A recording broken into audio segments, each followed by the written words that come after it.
Muy buenas tardes, bienvenidos, bienvenidas de la Universidad Católica de Salta, desde la Escuela Universitaria de Educación, más específicamente desde la licenciatura en Gestión Educativa como organizadora de este segundo ciclo de webinarios Diálogos Docentes. En el marco de la Semana Universitaria de las Infancias, le damos la cordial bienvenida. Hoy los que nos aúne es justamente dialogar, intercambiar y reflexionar sobre nuestras prácticas en el ámbito educativo, cultural y social, que conlleva, que problematiza, que aborda a las infancias desde una mirada protagonista.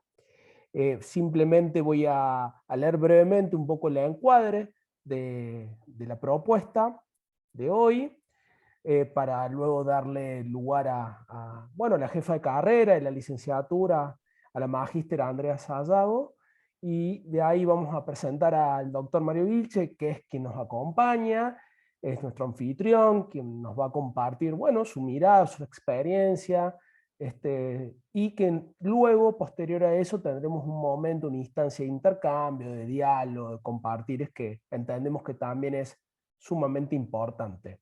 Sabemos que hay colegas de diferentes lugares del país y eso también nos va a enriquecer a este encuentro del día de hoy. Eh, la Universidad Católica de Salta tiene un compromiso con la niñez ya hace varios años. Yo adelanto un observatorio de las infancias que asiste, asesora y acompaña las políticas de la infancia en Salta ciudad, en el interior y poco a poco en todo el sector del NOA. La Chiqui González dice, el afecto está nutrido de la imaginación, y la imaginación es el abono vital de la condición humana donde surge con mayor fuerza en las infancias. Por eso creemos nosotros que es fundamental constantemente abordar temas que conlleven a la infancia como protagonistas. La Semana de las Infancias inició el día de ayer con un taller presencial donde se tocó el tema del juego y los artes circenses. Hoy tenemos al doctor Mario Vilche en el marco de los diálogos docentes. Mañana hay una tertulia donde se conlleva y se conversa sobre los temas referidos a las organizaciones culturales que trabajan con y para las infancias. El día jueves hay un seminario virtual, del cual también después les pasaremos la invitación a participar. Y el viernes es un festival en nuestra universidad, en el campus, para niños y niñas, justamente donde vamos a celebrar esa etapa tan importante y clave en nuestras vidas.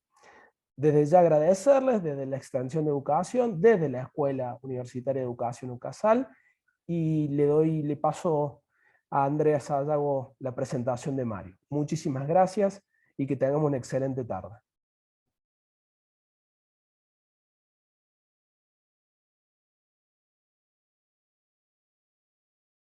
No se te oye, Andrea, el micrófono. Ahí. Me había olvidado que había silencio del micrófono. Es una alegría enorme saludarte, Mario, saludarlos a Muchas cada uno de gracias. ustedes que se suman desde diferentes latitudes de nuestro querido país. Mario nos acompaña desde España. Qué importante que es poder celebrar las infancias y empezar y continuar revisitando ese escenario en el que transitan las infancias desde el protagonismo, como hoy nos va a compartir Mario. Yo lo voy a presentar brevemente. Tiene una extensa trayectoria académica, universitaria, y para nosotros realmente, Mario, es un honor que nos acompañes en esta propuesta de diálogos docentes a la que generosamente te sumaste. Mario Vilche González es doctor en educación por la UNED, es profesor asociado de la Universidad de Valencia, profesor de educación primaria, socio honorífico de APDASC en Portugal, miembro de honor del Colegio de Profesionales del Colegio Profesional de Educadoras y Educadores Sociales de la Comunidad Valenciana. Ha impartido numerosos cursos en las universidades, en diferentes universidades europeas y también latinoamericanas. Así que le damos la bienvenida a Mario. Realmente un gusto, un honor que compartas este tiempo de enseñanza y de aprendizaje con nosotros en relación a las infancias, que es un tema que a todos los educadores nos involucra absolutamente. Bienvenido, Mario, y muchas gracias por tu presencia. Muchas gracias, Andrea. Muchas gracias también, Luciano, por tu presentación. Y muchas gracias a todas y a todos vosotros por vuestra presencia y por vuestra disponibilidad al diálogo. Creo que es muy interesante el tema, diálogos docentes, y claro, sería complicado decir, bueno, vamos a dialogar y no decir nada y no exponer nada, porque entonces posiblemente quedaríais un poco defraudadas en un principio. Bien, bueno, gracias también a la Universidad Católica de Salta por esta invitación y por esta propuesta, que en principio me pareció como muy interesante y me llevó a pensar en dos, tres cosas. La primera cosa que pensé cuando se me propuso hablar en el seno de la Semana de la Infancia era en un proyecto que conocí en Paraná, en Brasil, en Curitiba, que se llama La Escuela que Protege en el Paraná. Bueno, es un proyecto que desarrollan, luego hablaré de él más detenidamente, y que para mí da una visión, cambia un poco la visión de que, bueno, que la escuela más tradicional y más reacia, pero que a la vez es la que es la escuela mayoritariamente, es decir, que hay muchas teorías, se ha escrito mucho sobre innovación educativa, sobre cambios, sobre renovación, pero la realidad en muchas de las escuelas es que se mantienen los paradigmas y los métodos como más tradicionales y sobre todo el trato de la infancia. Entonces la primera aportación que me pareció interesante es recuperar este proyecto del Paraná, que es un acercamiento para mí diferente a la infancia.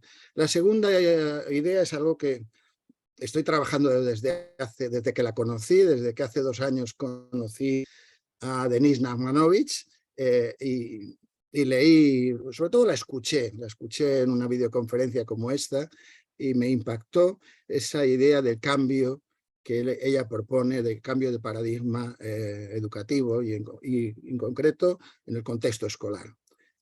Y la tercera punto de reflexión es mi práctica educativa. De alguna manera, yo os puedo decir que he trabajado casi 40 años en el sistema educativo, como profesor, como maestro de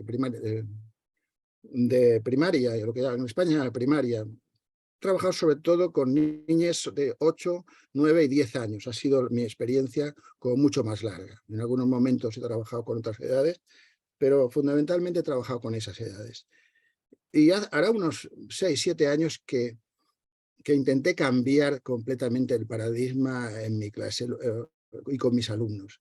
De todas maneras, bueno, vamos a ir reflexionando y vamos a ir viendo cosas. Me gustaría que me pararais mucho. Y a veces se dice, espero un buen y un fructífero diálogo. Preparé al principio 2 PowerPoints y al final decidí por uno, pero dejé cosas en el tintero que me parecen muy interesantes y que espero que salgan en el debate. Entonces, no sé si entramos ya en el Power o dejamos unos pequeños minutos para que alguien diga algo y manifieste sus intereses, sus inquietudes, no sé. Os invito a que digáis algo. Pueden habilitar sus micrófonos. Como sabemos, estamos con colegas de todo el país, de la comunidad educativa, no solo de nuestras carreras, sino también de la comunidad educativa. Pueden entonces, tal como lo pidió Mario, expresar sus inquietudes, sus motivaciones sobre esta temática tan importante.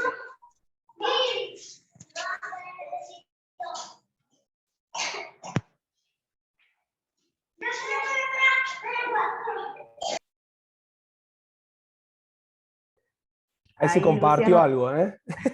Ahí, La infancia. Luciano nos dice, nos pueden comentar en qué nivel educativo, en el sistema educativo nacional se desempeñan, digamos, su formación de base, nos pueden comentar para dar lugar después a la conferencia de Mario. Bueno, ¿quién se anima a decir algo? Claudia Plata ha levantado la mano.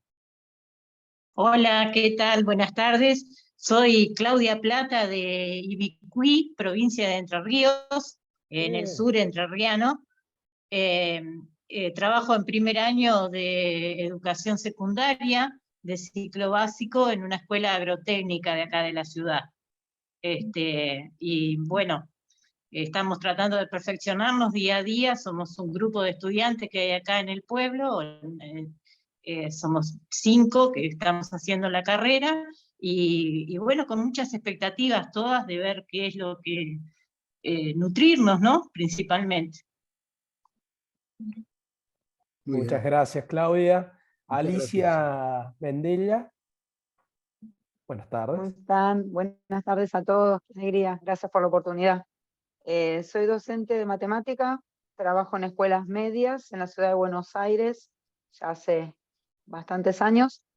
Y bueno, me interesaba mucho el tema de las infancias porque la verdad que estoy haciendo la licenciatura como una segunda licenciatura, y quería perfeccionarme porque quiero ser formador de formadores y especialmente de maestros de primaria, maestros y maestras de primaria. Ese es mi gran sueño, el objetivo por el cual me puse a estudiar también esta segunda licenciatura. La primera es la didáctica de la matemática.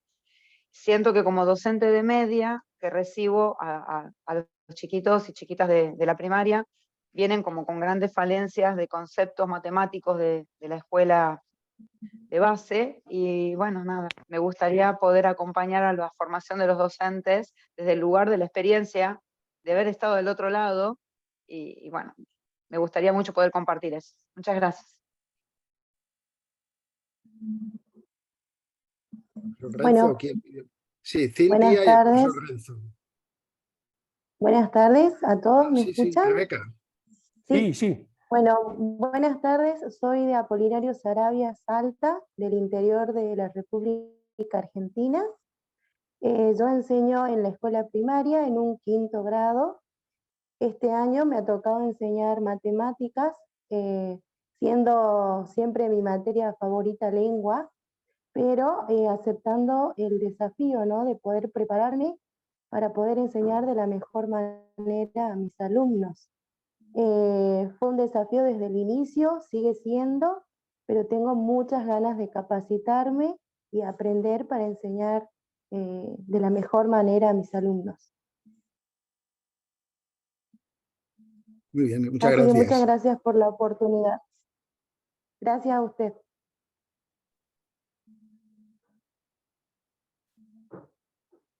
Hola,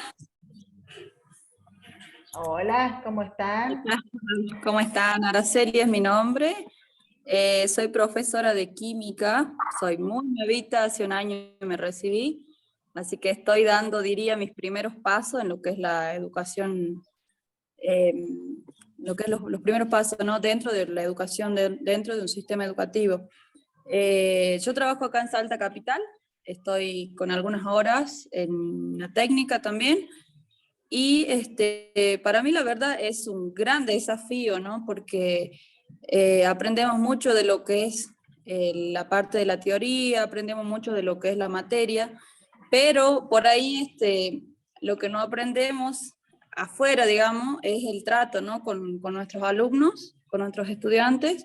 Así que para mí es un gran desafío porque es como ese miedo, ¿no?, a conocerlos y a saber cómo son cada uno y cada grupo. Gracias por... Gracias. Cintia y Renzo levantaron la mano. Hola, soy Cintia Van del interior de Salta Capital. Sí, yo trabajo en 2 instituciones, una de gestión privada y otra de gestión pública. Y hace 18 años que trabajo en una escuela de gestión privada. Y fui pasando por diferentes instituciones de gestión pública y vi diferentes realidades y veo que los chicos en diferentes contextos sociales, económicos, culturales, entonces uno va viendo muchas necesidades de los niños, muchas demandas que a veces el sistema no puede cubrir, ¿no? O que no llega a cubrir. Pero me parece interesante poder trabajar con ellos, conocerlo, y como dijo la compañera anterior, es verdad, no nos formaron desde esa óptica, pero tenemos que en el trabajo diario, en el día a día, buscar herramientas para poder ayudarlos. ¿Sí? Yo trabajo en nivel primario, soy docente de primaria y trabajo hace 18 años que estoy trabajando. Muchas gracias. Muchas gracias, Cintia. Renzo. Bueno, antes que nada, bienvenido a todos. Yo soy de la provincia de Corrientes, pero actualmente estoy residiendo en la ciudad de Río Gallegos, obviamente por cuestiones de trabajo más que nada. Y sí, lo que le puedo decir desde mi experiencia como docente es que la educación, digamos, es por ahí diferente, digamos. Yo tuve la posibilidad de enseñar en Corrientes y después de venirme para acá y me encontré con un montón de cuestiones, un montón de falencias, sobre todo por la forma en que tienen, digamos, el Ministerio de Educación de Santa Cruz, más que nada, en la toma de decisiones, sobre todo. Y también comparto un poco lo que decía la compañera Alicia de esto, de que por ahí los chicos, más con el tema de la pandemia, le cuesta por ahí tener en claro ciertos conceptos o bien tratar de expresarse sobre todas las cosas, ¿no es cierto? Entonces, está bueno este espacio de formación y bueno, ojalá que cada uno podamos aprovechar lo máximo posible. Una o dos palabras más, Luciano, y... Perfecto. Y, Está y Telly hablo yo. Jail. Muchas gracias, colegas. Telly. Buenas tardes a todos. Mi nombre es Estel Yamaris Migoti. Soy profesora en Jardín de Infantes. Vivo en Colonia Carolla, provincia de Córdoba. Y bueno, yo lo valoro muchísimo a estas instancias porque son de aprendizaje puro. Y más cuando ejercemos la profesión docente, ¿verdad? Así que agradezco esta oportunidad. Bueno, muchas gracias. Gracias, Teli. Muchas gracias. Jail Navarro. Jael. Sí, y ya finalizamos con... Sí, hola. Por este momento, sí, Jael. Sí, mi nombre es Jael Basualdo, es el apellido de casada, y soy profesora de tecnología, trabajo en escuelas técnicas, así que bueno, sí, mi intención también es ver qué puedo aprender como en el futuro, trabajar como directiva, sacar alguna experiencia. Muchas gracias. Muy bien, pues muchas gracias a los que habéis intervenido y a los que vais a intervenir posteriormente. Bien, voy a ir poniendo el PowerPoint en el que vamos a ver si entra perfectamente como debe entrar, a ver. ¿Entró bien? ¿Veis el Power y me veis a mí? Sí, Mario. Sí, porque yo no veo el Power, pero no me veo a mí. No sé por qué, voy a ver si consigo... A ver. Estás en pantalla. Ahora me veo y veo el Power. Bien, pues cuando me hicieron la invitación, Andrea y Luciano, la primera cosa que me planteé es que tenía que contextualizarme, porque siempre tenemos que contextualizarnos. Hace poco recibí una invitación de una ONG para ir a trabajar en escuelas rurales en Centroamérica y les pedí un año de contextualización porque me parecía como muy importante el proyecto, ¿no? Como para llegar desde fuera y decir, bueno, esto es lo que tenéis que hacer. Yo creo que todos desde nuestros contextos estamos trabajando con el máximo interés y con el máximo del potencial. Y es importante el encuentro, la contextualización y es importante la reflexión. Algo que yo he intentado durante toda mi carrera como enseñante, como maestro, yo he jugado dos cosas. He jugado a ser profesor universitario, pero también mantener siempre la docencia escolar. Y ahora que estoy llegando al final de mi carrera profesional, pues se lo comento a mis compañeros y mis compañeras en la universidad. No he llegado más a la universidad porque hice la opción de mantenerme conectado a la práctica. Y fue una opción que hice hace 35 años o casi 40, y la he mantenido. Bien, entonces a partir de ahí, de lo que habéis dicho antes de entrar en el Power, algunas reflexiones que yo quiero aportar como previas. Durante toda mi experiencia docente siempre he pensado qué es lo que hacía que mis alumnas estuvieran como muy contentas, como muy felices con el proyecto. Y yo, pues siempre de joven pensaba que era una cuestión de metodología. Yo era un maestro pues muy freinetiano, muy activo, que utilizaba mucho el juego en el aula, que utilizaba mucho metodologías activas, y siempre pensé que era eso, pero poco a poco me fui dando cuenta de que había otra cosa. Y que era la relación personal. Y no solo la relación personal, sino que había algo que le daba vida al grupo clase y que me conectaba con mis estudiantes. Lo voy a concretar en tres frases, porque es uno de mis trabajos de investigación con el que estoy desarrollando últimamente, estoy intentando desarrollar con mucha potencialidad, es el de las interpretaciones narrativas, el de las narrativas de la realidad. No el estudio de la realidad a partir de las narrativas, sino cómo las narrativas nos demuestran la forma que estamos viendo el mundo y la forma como nos posicionamos.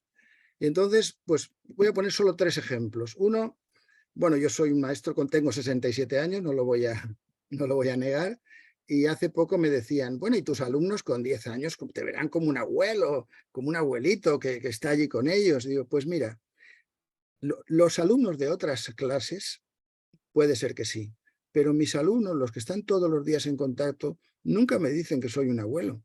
Me ven como una persona que los escucha, que está con ellos, que les ayuda, que juega con ellos, que realiza proyectos con ellos, que desarrolla proyectos con ellos. Y en ningún momento, sí que es verdad que por mi edad, cuando he cambiado, también me decían, ¿por qué no cambias ahora de colegio y estás un par de años en otro colegio? Y entonces les decía, porque ahí sí que me van a ver como un abuelo que viene de fuera. Pero lo que quiero decir es que la relación mataba esa diferencia de edad. No era el abuelo, era su profesor. Otra de las narrativas, pues voy a nombrar a los alumnos porque yo creo que es un homenaje a ellos. Un alumno que yo considero que, y así lo hice saber a la dirección escolar, que él está sufriendo bullying institucional desde que entró en la escuela, es decir, porque se le catalogó como un niño conflictivo y es el que recibe todos los palos y todo lo que pasa en el colegio. Siempre hay que ver si Antonio estaba por medio.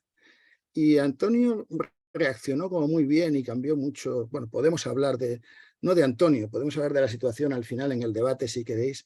Y él, que en los últimos meses cambió radicalmente, y fue algo que se vio un día le decía a su madre, es que Mario ve la vida de otra manera. Y ese ver la vida de otra manera creo que tiene su sentido, y lo iré explicando en algunas de las, un poco más adelante de mi discurso. Y la tercera, lo tenéis en la última diapositiva, es de Alba, una exalumna, ella ya tiene 20 años y hace 12 años que fue alumna mía, que al despedirse, bueno, hemos hecho ahora una especie de despedida porque llevaba 25 años en el mismo colegio, y entonces ella puso en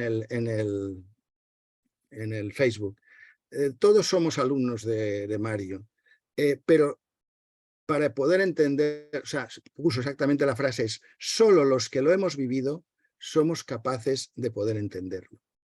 Entonces, hay como, yo creo que, y voy a insistir ahí, en que la vivencia, y veremos qué tipo de vivencia, la vivencia es lo que realmente da sentido a esa relación educativa e incluso al aprendizaje. Bueno, lo primero que os estaba diciendo es que pedí contextualizarme, y entonces pues tanto Andrea como Luciano me mandaron textos de Philippe Ariès, de Ricardo Baqué, Mariano Narodowski y de Carla, bueno, ahora no lo veo, se me ha No veo bien el PowerPoint. Esperad un Sandra momento. Carli. Sandra Carli. Y entonces, claro, vi un poco en la línea que estabais trabajando y me llamó la atención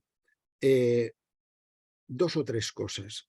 La primera es que la visión que tenemos, la concepción que tenemos en estos momentos de la infancia es una concepción de la modernidad. Es a partir del siglo XVI cuando se habla de infancia.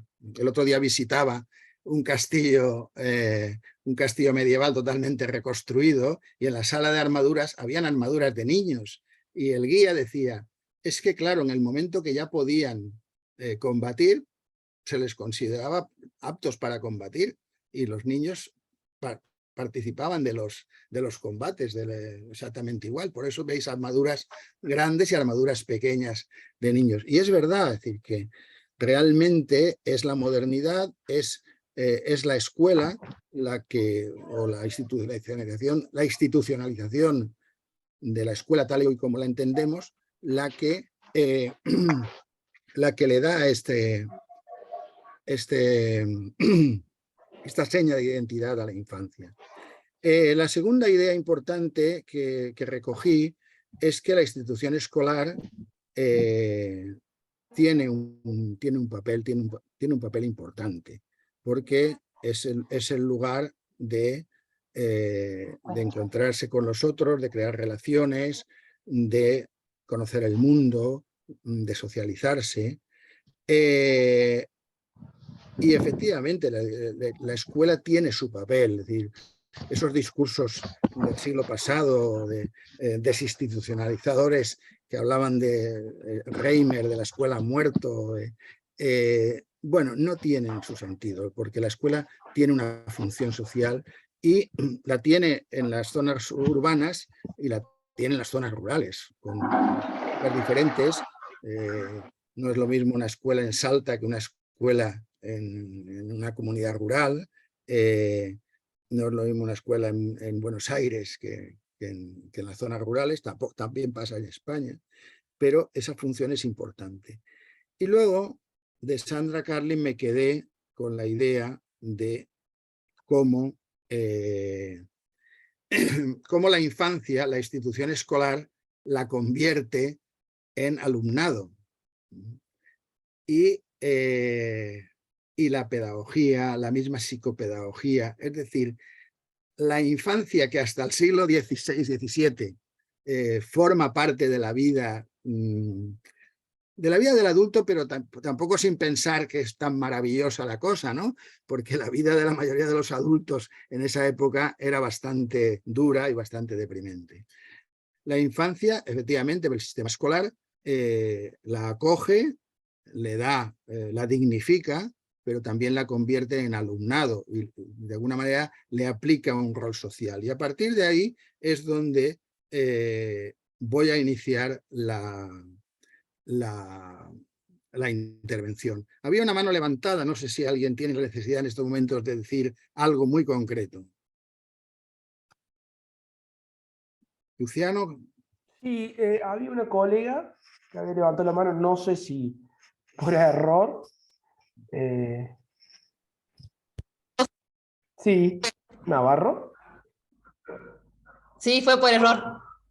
Sí, fue por error. Bueno, pues mientras aprovecho tu error para cambiar mi pantalla y poder ver bien el PowerPoint, que me lo estaba tapando.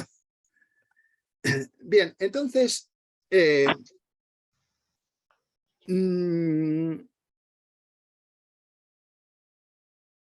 la idea de Sandra Carli me parece interesante, es decir, esa infancia, institución escolar la convierte en alumnado, convierte en alumnos. Y de alguna forma,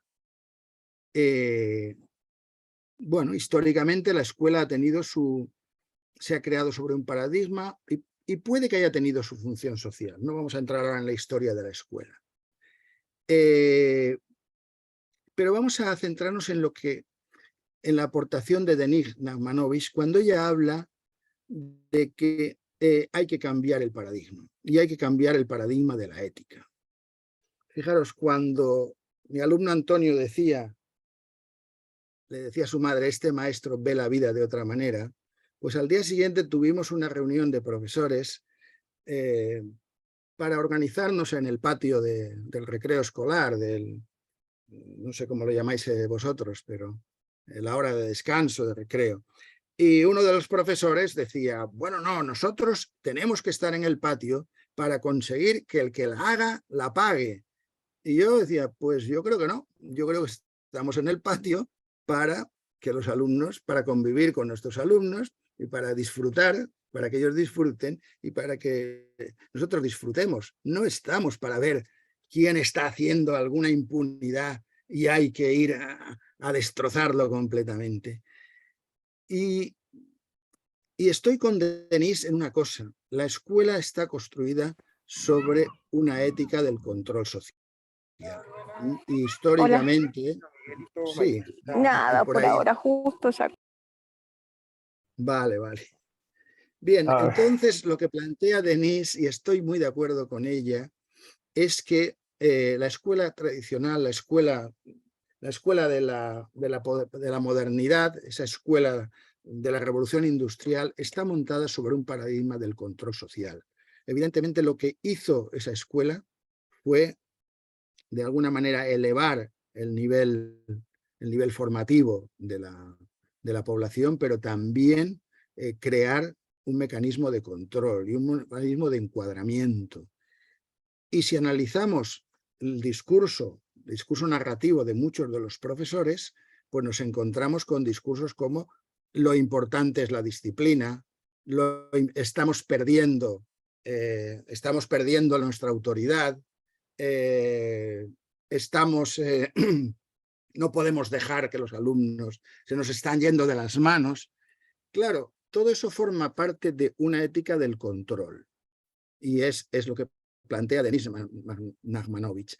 ¿Y qué encontramos en esa ética del control? Encontramos el encuadramiento, encontramos dogmatismos, encontramos currículums únicos, encontramos disciplina, encontramos conflicto y algunos elementos, algunos sectores del sistema escolar están como muy empeñados en encontrar currículums únicos, cuando los currículums son contextuales. Los currículums, Suiza, que tiene uno de los mejores sistemas educativos del mundo, cada ciudad tiene su currículum propio, porque en el fondo el currículum lo que nos ayuda es a entender y a comprender el entorno en el que estamos viviendo. Y bueno, todos tenemos que utilizar las matemáticas, y todos tenemos que utilizar las tecnologías, pero en el fondo tenemos que conocer nuestro entorno más cercano. Frente al paradigma del control social, Nachmanovitch lo que nos plantea es el cambio al paradigma de la ética de la convivencialidad, que es un paradigma totalmente diferente. Es un paradigma de la autonomía, de la dialogicidad, del diálogo, de un currículum vivenciado, y Nachmanovitch exactamente habla de espacios de alegría por aprender, habla de cooperación y habla de convivencia. En la última parte de mi intervención, o incluso en el diálogo, en el debate, me gustaría incidir en esto, porque creo que lo importante de crear ese espacio que Alba decía que es algo que solo se puede entender si lo has vivido, es esa alegría por aprender, ese interés que va más allá de la motivación. Tiene que ver con el planteamiento vital. En el fondo, con lo que decía Antonio, este maestro ve la vida de otra manera y su grupo de alumnos ha conseguido que vean la vida de otra manera. Y ese es el espacio de alegría por aprender.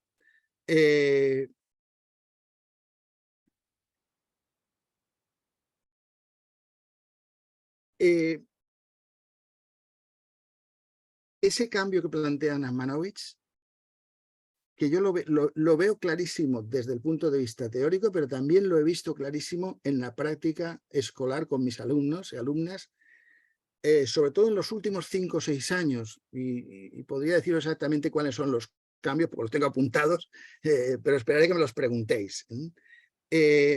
Pasa por modificar el contexto, o sea, yo creo que la gran tarea del profesorado, ya no voy a hablar de educadores en general, del profesorado, es modificar el contexto.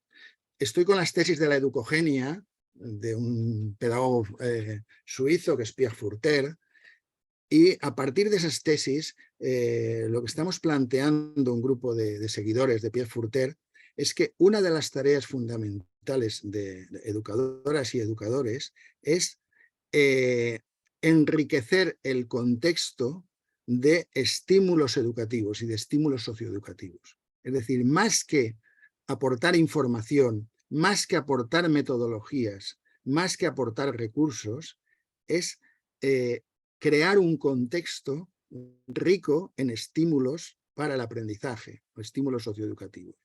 Segundo lugar, modificar las relaciones, y ahí enlazaría con Nachmanovitch cuando ella plantea que hay que pasar de una ética del control a una ética de la convivencialidad y de la convivencia. ¿Por qué? Porque en el fondo un centro educativo no ha de ser un lugar de encuadramiento, no ha de ser un lugar de integración dentro del sistema social. Ha de ser un lugar de convivencia donde creemos relaciones que nos permitan el aprendizaje, que nos permitan crear esos lugares de alegría para aprender. Modificar la comunicación. Y modificar la comunicación, me gusta mucho la palabra de Paulo Freire, la dialogicidad, pero insistiré en cómo lo he ido trabajando con mis alumnos en los últimos años.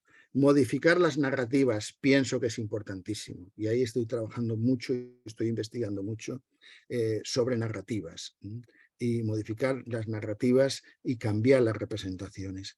Y trabajar por generar sensibilidades. Bueno, podemos hablar, según corrientes socioeducativas o psicológicas, de generar intereses, generar motivaciones. A mí me gusta lo de generar sensibilidades, porque está mucho más cercano a nuestras emociones, a nuestros sentimientos y a las emociones y a los sentimientos compartidos con el otro, con los otros.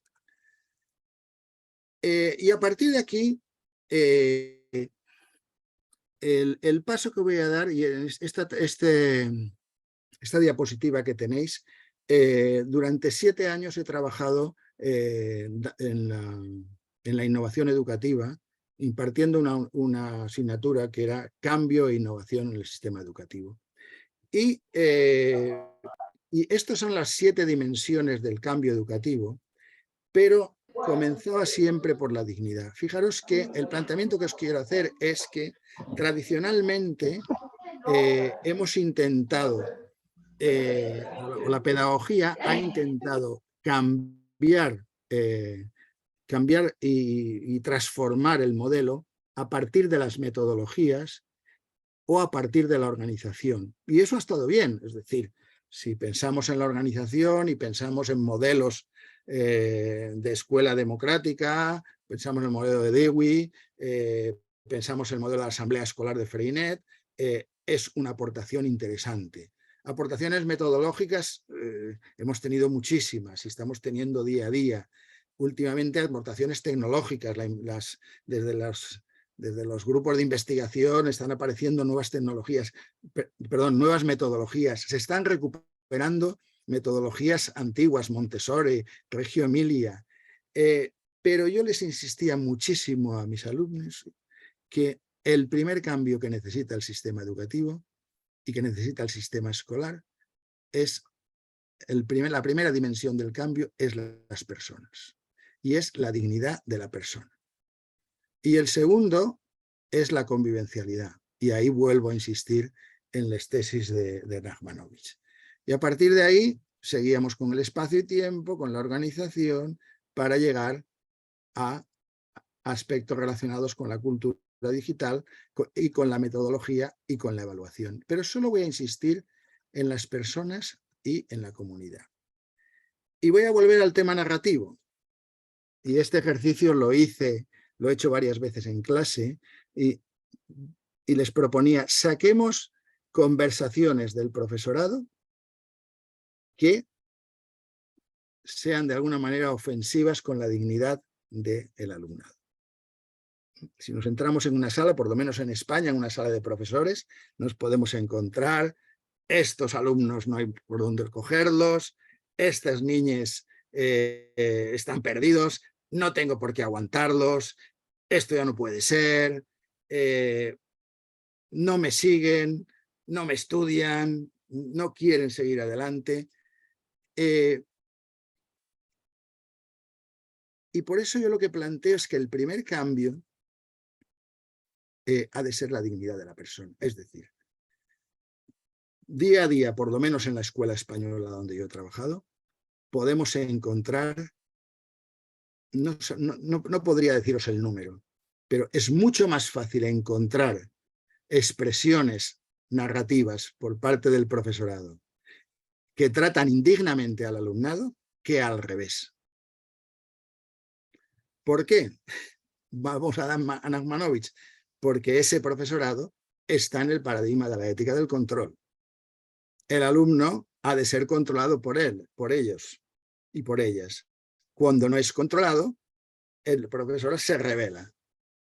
El paradigma es diferente, ya no es la dignidad. El profesorado, estamos al servicio del alumnado. Estamos al servicio de esos alumnos. Un cambio radical que supuso en mi práctica profesional, y ya os digo que de alguna manera fue marketing estratégico, pero funcionó muy bien, es hace 5 años, cuando me reuní con los padres de mis alumnos, lo primero que les dije es: ¿qué queréis que haga con la educación de vuestros hijos y vuestras hijas? Se quedaron sorprendidísimos, porque lo habitual es que llegue la profesora o el profesor y le diga: el currículum dice que tienen que estudiar estas materias. Además han de estudiar tantas horas. Además han de hacer, es decir, la profesora y el profesor habitualmente lo que hace, por lo menos en mi contexto, es marcarles pautas a los padres y se considera que es el responsable. Ya os he dicho que fue una vuelta de marketing. ¿Por qué? Porque primero es verdad que la máxima responsabilidad educativa la tienen los padres y las madres. Pero me podéis decir que hay situaciones de maltrato familiar, que hay situaciones de abandono familiar, y es verdad. Pero ese cambio de narrativa, en el fondo de narrativa y de mirada, es importantísimo. Claro, yo les dije: yo soy un profesional de la educación y estoy al servicio del proyecto educativo que vosotros tengáis para vuestros hijos. Añadí: no voy a hacer nada que éticamente sea incompatible con mi visión del mundo, con la ética profesional. Y evidentemente, ¿eso qué provocó? Provocó un cambio de situación, pero provocó una mayor adhesión de madres y padres a mi tarea como profesor. ¿Por qué? Porque vieron no una persona que controla a sus hijos y de alguna manera también indirectamente les controla, sino una persona que está para escucharlos y para ayudarlos. ¿A qué? A evolucionar como personas, como niñas, como niños, y a evolucionar intelectualmente, de evolucionar a nivel de sus competencias, digámoslo como queráis. Entonces, insistir en ese primer punto. Lo primero es la dignidad del alumno, y la dignidad pasa en muchos de las escuelas y los centros educativos por un cambio de mirada y un cambio de narrativa del profesorado. Y el segundo punto importantísimo: los centros educativos son centros de convivencia, porque además otra de las líneas que estamos trabajando a partir de la educogenia es la importancia del grupo y de la colectividad para el aprendizaje y para el desarrollo personal. Y eso ya lo plantea Pablo Freire cuando dice: nadie educa a nadie, nadie se educa solo, sino que mujeres y hombres. Él no dice mujeres y hombres porque sería un poco más machista, o eran otros tiempos, pero realmente hay que decir: mujeres y hombres se educan entre sí, mediatizados por el mundo. Y eso lo dice también Pierre Furter, que trabajó con Pablo Freire, y si analizáis los primeros textos de Paulo Freire, veréis que aparece mucho Pierre Furter, porque trabajaron conjuntamente, y también insiste en la importancia de la comunidad, y no solo de la comunidad, sino, digamos, de la autoestima del colectivo, la autoestima de la colectividad, la importancia que tiene para el aprendizaje. Es decir, que de alguna manera el aprendizaje no es individual. Puede ser individual, diríamos, adquirir una competencia. Si vamos a aprender a conducir, bueno, vamos a aprender a tirar con arco, pero lo que en la escuela entiende como aprendizaje es algo colectivo. Entonces, la segunda idea clave es: un centro educativo es ante todo un centro de convivencia. No un centro de conflicto, como veremos más adelante, sino un centro de convivencia, porque profesores y alumnos, y así las primeras universidades se llamaban universidades porque era unión de profesores y alumnos, aunque las universidades de la Edad Media eran bastante dogmáticas y bastante dirigistas. Pero bueno, un centro educativo se define como la unión de profesores y alumnos que trabajan por unos objetivos comunes, es decir, un centro de convivencia. Y eso es importante, pero claro, hay que pasar de la ética del control a la ética de la convivencia. Y ahí está la gran dificultad, y ahí está lo que muchas escuelas no entienden.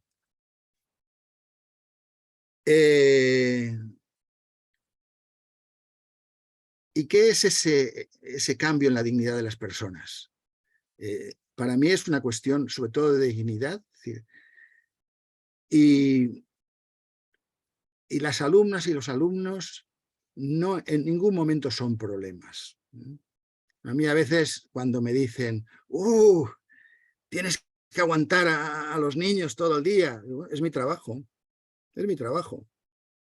Un cargador de muelles, de camiones, tiene que estar aguantando el cargar sacos todo el día, aunque ahora los haga con una máquina. No es una cuestión, o sea, nuestro trabajo no es pesado, ni es un trabajo con unas personas que están en evolución, que tienen muchas ganas de aprender.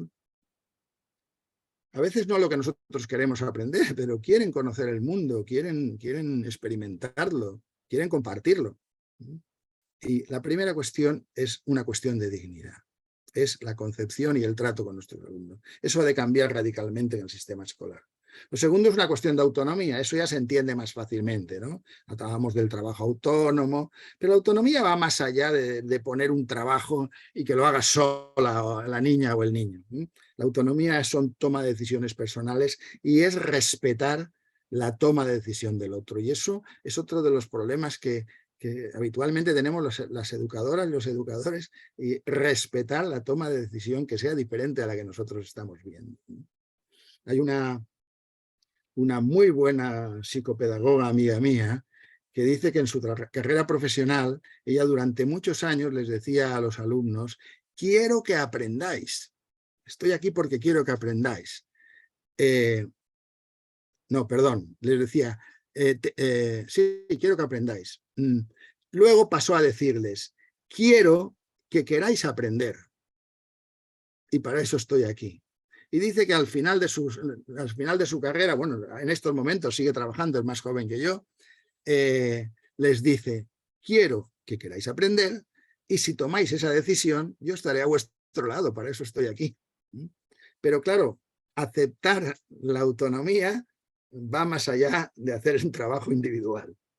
La aceptación de la diferencia es algo que la escuela siempre hablamos de ello, hablamos de la escuela inclusiva, ponemos medios, pero siempre acaba... es un tema complejo, pero pasa también por ahí. El respeto a la toma de decisión individual, he intentado insistir, el bienestar subjetivo. ¿Cuántas veces decimos, no, es que lo hago por tu bien? O cuántas veces, no, tú lo que tienes que hacer es... Bueno, el bienestar subjetivo es lo que cada persona y cada niña y cada niño entiende como su propio bienestar. Y el acompañamiento, claro, que el acompañamiento es estar al lado, es dialogar, es escuchar, es algo importantísimo. Fijaros, cuando antes al principio habéis empezado a hablar, Habéis hablado 5 o 6 personas. Yo intento que, claro, las clases son de 25 alumnos, 22, 25, 3, 24. Intento que hablen todos. Porque algo que descubrí, y lo descubrí con las tecnologías, es que algunos alumnos tardan, o sea, intentan hablar y comunicarse con sus profesores, y algunos pasan todo el curso sin conseguirlo. ¿Y sabéis cómo lo descubrí? Lo descubrí cuando con niños pequeños hice un chat en la clase. Y mis compañeros me decían, qué tontería, ¿no? Si en las clases os estáis viendo unos a otros. Y descubrí que todo el mundo me escribía y luego venían a mi mesa a decir, ya has leído lo que te he puesto en el chat. Claro, ¿qué descubrí? Descubrí que normalmente en un debate de clase hablan 5 o 6 y siempre son los mismos. Y entonces ahí descubrí que todos tenían el derecho a mi acompañamiento y a mi escucha. Y a partir de ahí, pues cambié algunos aspectos metodológicos. Bien, no sé si estoy hablando demasiado y habría que entrar ya en la parte Mario, del... Sí. Mario, voy a leer algunas cosas que se pusieron en el chat para que en Vale, todo caso perfecto. después se pueda retomar, pero como son de los momentos en que venís conversando, me parece que está bueno para subrayarlo. Perfecto. Valeria dice, desde la epigenética nuestras células responden al contexto y eso evidencia que los ambientes de presión impactan en quienes los vivencian. Carlos, bueno, nos saludó porque recién llega. Otro colega pone, si enseñar lo tomamos como vocación, nada ser una carga o un peso. Si no entendemos eso, debemos cambiar de trabajo o de profesión. Dalma dice, concuerdo con lo que se dice, un centro educativo es un centro de convivencia. Los que lo integran, tanto alumnos como docentes, trabajan para cosas en común. Y efectivamente los alumnos no son problemas, es nuestro trabajo y debemos brindarle herramientas para su futuro. Bueno, ahí las intervenciones en los chats.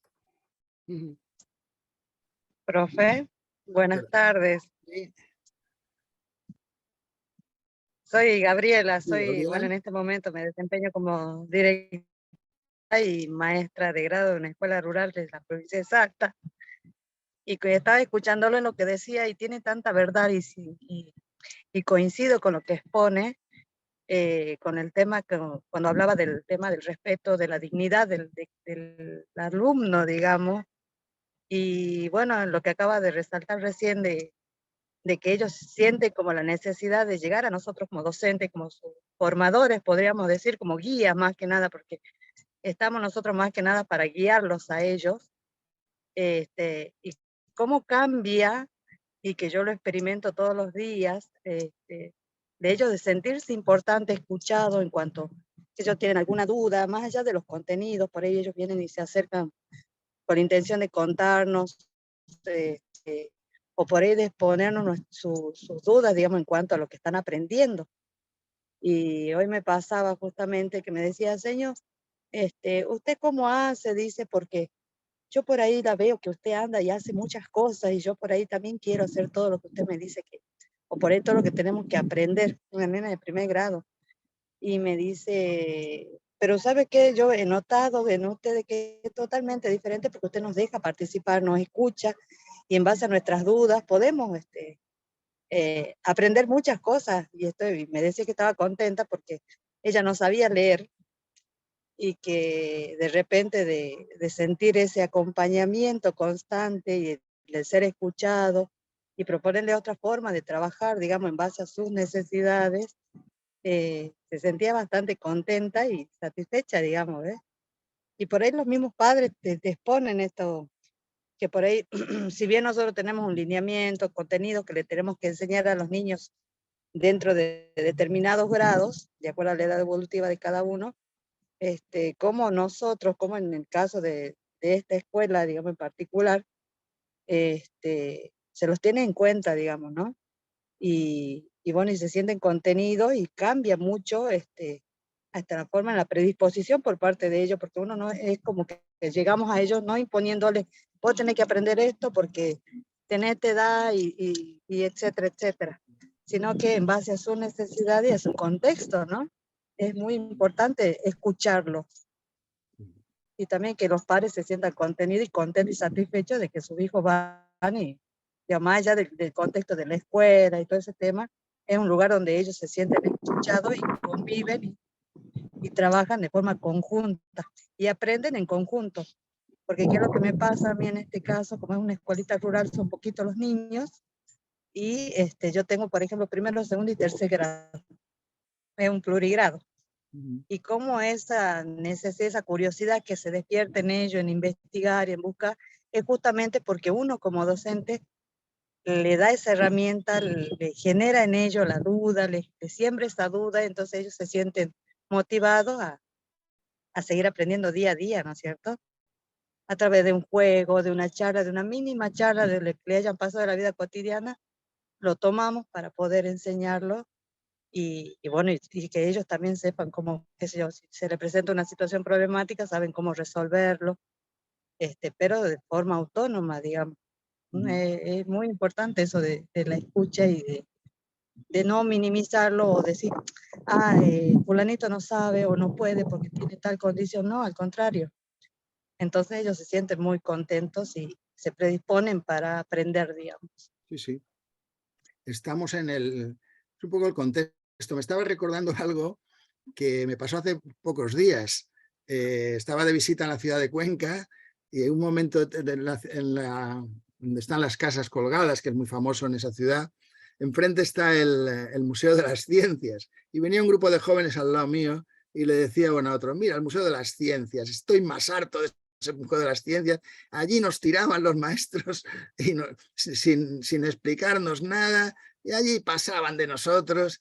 Claro, esa no es una experiencia de aprendizaje. La experiencia de aprendizaje es cuando dicen, me acuerdo todavía de aquella película que hicimos y ¿sabes qué? Luego estudié, yo qué sé, estudié en televisión porque había hecho películas. Claro, esa es la experiencia viva, pero tiene aspectos importantes y es escucharlos, es valorar, es estar atento al grupo y a cada una de las personas.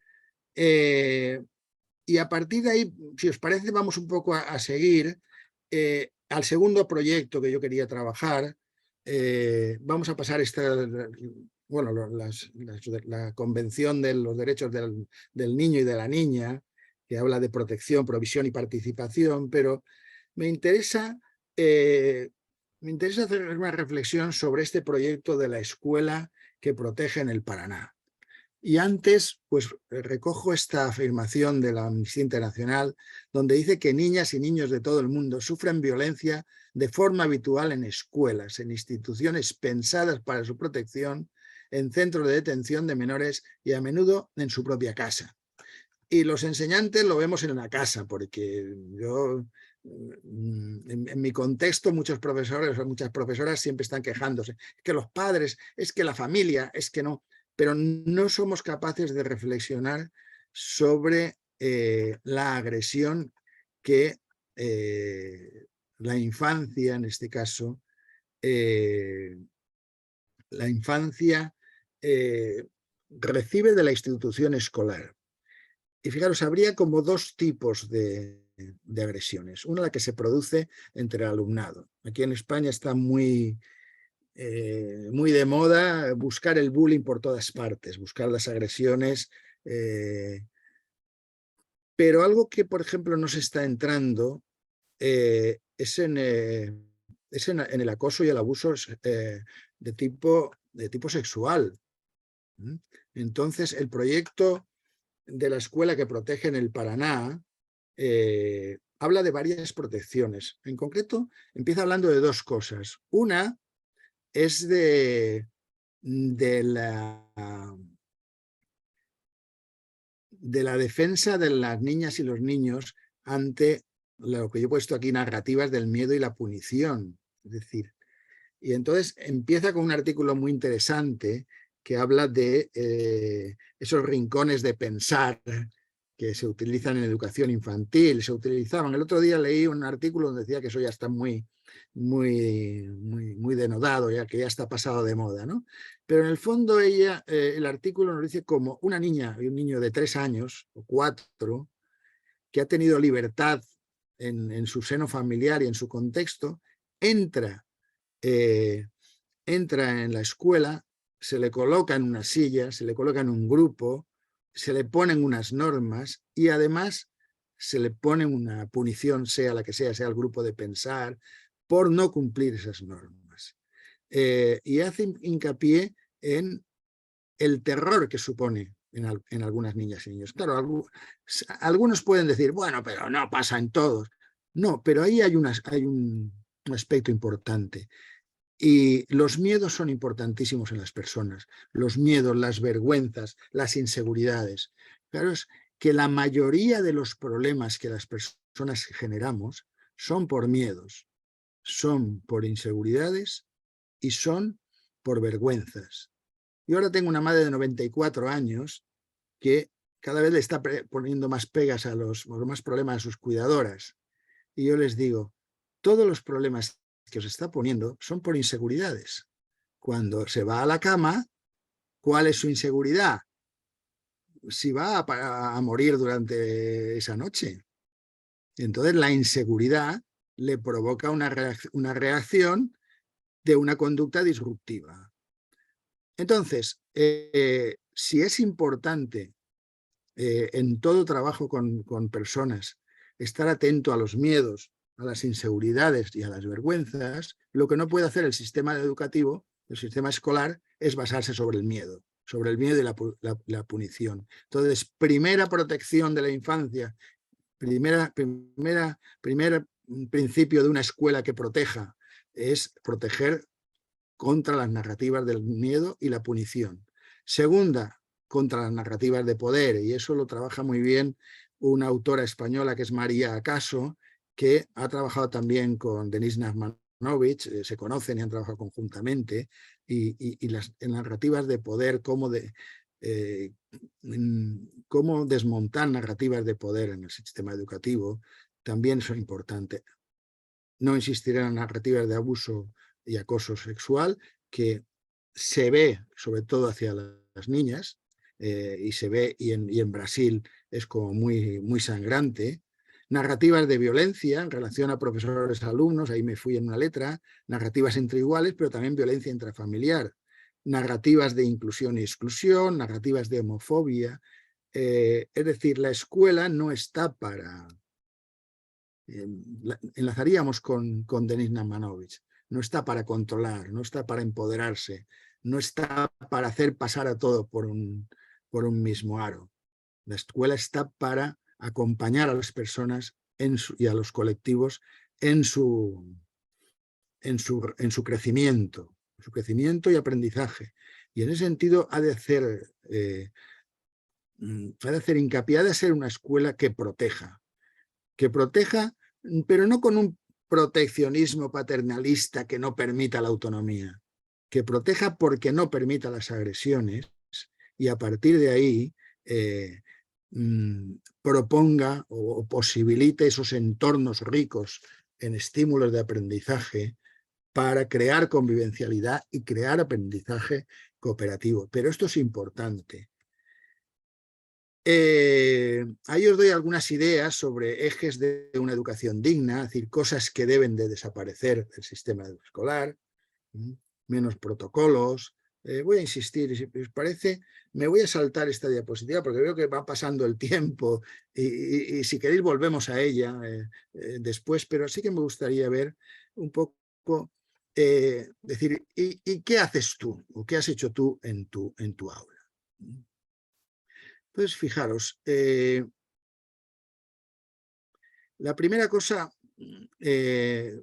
os he puesto la frase de Alba porque para mí me ha parecido importantísima. Además, Alba yo la tenía perdida y de pronto aparece en el Facebook y dice que solo los que lo hemos vivido podemos entenderlo. Y es verdad que ella vivió como proyectos muy interesantes y en concreto hubo un proyecto que ella lo vivió con mucha fuerza y 2 años después participó su hermano, y su madre me decía, es que Mario no has trabajado exactamente igual, porque el proyecto no ha salido igual. Y yo decía, no, es que los niños no lo han vivenciado exactamente igual. Por eso el proyecto no ha sido igual. Entonces, un poco cuál ha sido mi propuesta a nivel de aula en los últimos años. La primera es esa idea de la creación de contextos ricos en estímulos educativos. Yo en el aula he trabajado por proyectos, pero claro, ¿qué pasa con el método tradicional de proyectos? ¿Qué es lo que hace? El método tradicional de proyectos hace dos cosas, o plantea unos proyectos que están planteados por el profesorado y que luego se intenta que el alumnado se acoja a esa propuesta. Otra de las cosas que se hace es plantearles en asamblea a los alumnos qué es lo que quieren hacer. Entonces se decide un tema, bueno, vamos a trabajar sobre este proyecto. Entonces, eso yo veía que me iba fracasando. Sobre todo con alumnas de 8, 9, 10 años me iba fracasando. Entonces, ¿qué es lo que he hecho yo? O sea, en los últimos años. O sea, lanzar cantidad de propuestas que eran vivenciales. Vamos a ir a ver el estanque, que es un paraje natural del barrio, vamos a leer este libro, vamos a hacer un itinerario por la localidad, vamos a hacer un proyecto de voluntariado medioambiental. Y entonces iba lanzando muchas propuestas. ¿Y qué pasaba durante el curso? En un momento determinado, alguna de esas propuestas cogía fuerza. Y a partir de ahí es cuando yo dejaba lanzar el proyecto. Es decir, no sé si entendéis, o sea, era como ir lanzando iniciativas, no iniciativas que se quedaban, es decir, que yo les proponía un libro interesante. Hace 2 años leímos El Principito, El Pequeño Príncipe en clase, y lo leímos entero, y lo han leído entero. Sí, lo iba leyendo yo, íbamos discutiéndolo, y bueno, y los niños salieron como muy emocionados. Después trabajamos sobre un barrio de la ciudad de Valencia. Poco, la idea es enriquecer de estímulos, y además estímulos muy, muy cercanos. La segunda idea es que el aprendizaje ha de ser compartido. Y ya no solamente para aprender, es decir, el aprendizaje entre iguales es importantísimo. Todas las teorías del aprendizaje serendípico, el aprendizaje extendido, todas esas teorías que en estos momentos están apareciendo no son nuevas. El mundo digital las está encontrando, pero los maestros que hemos trabajado, las maestras que hemos trabajado con los alumnos, nos hemos dado cuenta durante muchos años que el aprendizaje se comparte porque se produce una transferencia de unos a otros, se produce una motivación, se produce un ayudarse entre ellas y ellos. El aprendizaje no es individual, son proyectos compartidos e ilusionantes. Una de las ideas también que me ha servido mucho en los últimos años es trabajar la narración como forma de expresión y visibilidad. Y esto lo trabaja mucho María Acaso.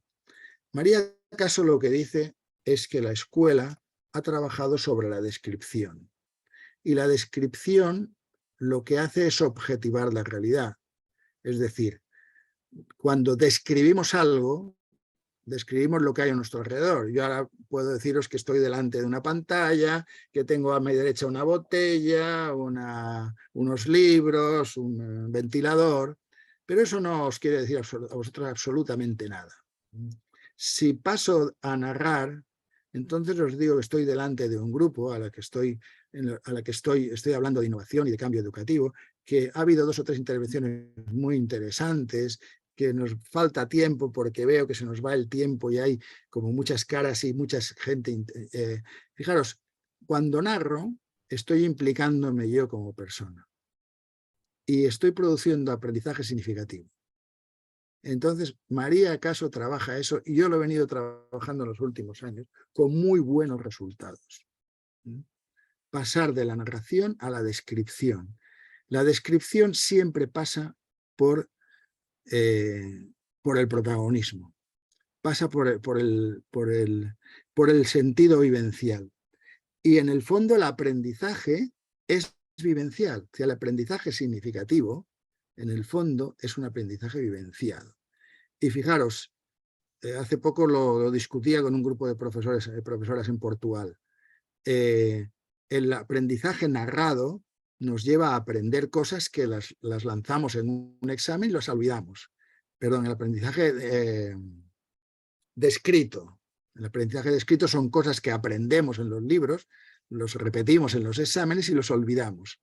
El aprendizaje narrado es el experimentado, es el vivenciado, y ese es el que no se olvida nunca. Eso es el que, a la larga, Dios, me acuerdo, o aquello me sirvió para después ponerme a estudiar, o me sirvió para comprometerme políticamente en la comunidad, aquello me sirvió para ver la vida de otra manera. Ese es el aprendizaje narrativo. Y eso con las niñas y los niños lo he trabajado mucho a partir de crear historias donde ellos son los protagonistas.